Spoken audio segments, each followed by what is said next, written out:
Have you ever listened to a song or a piece of music and said, "Man, I really want to learn that instrument"? This is the first step to becoming a musician.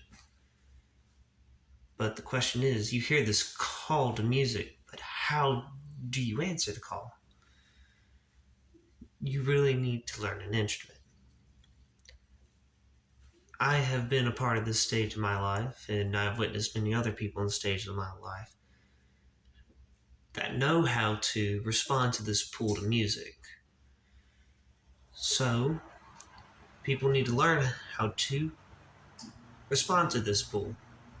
And so, to do that, I'd like to talk about why you should learn an instrument, how you should learn an instrument, and how you grow as a musician after you learn that instrument.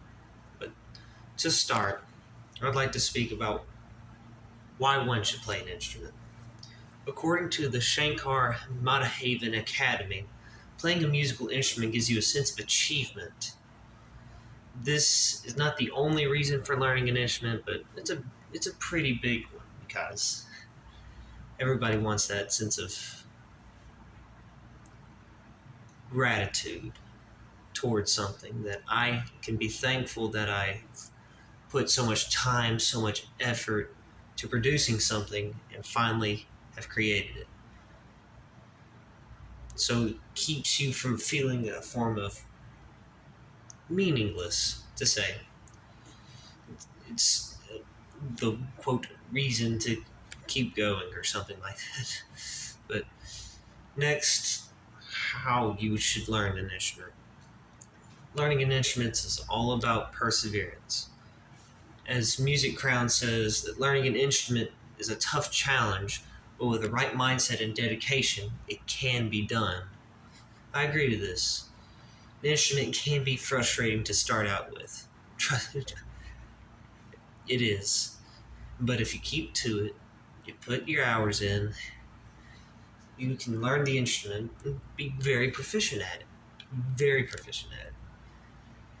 And even though you start with learning an instrument, making noises you didn't think possible, but once you become proficient in it, you would learn that you can grow. And in growing, you can do many things. You can talk to other musicians. You can get help from professionals. You can get help from your friends and everything. According to Futures Mew, a good way to grow, not the only way to grow, but according to what they say to do, is to practice other styles of music. It's like if you play classical music, learn how to play jazz or vice versa. That's a good way to grow as a musician. And once you never stop. You never stop growing. But to recap over all this, we've talked about why, how, and continued growth in learning an instrument. And I myself been in this boat. So if you would like to learn how to play an instrument, just remember it would benefit you greatly, mentally, spiritually, and actually socially. You can have new friends who are in the music career. It will be very challenging, but if you keep at it, you can. It's a whole new world. Whole new world. Thank you for listening. Hope to hear you play one day, if you so choose.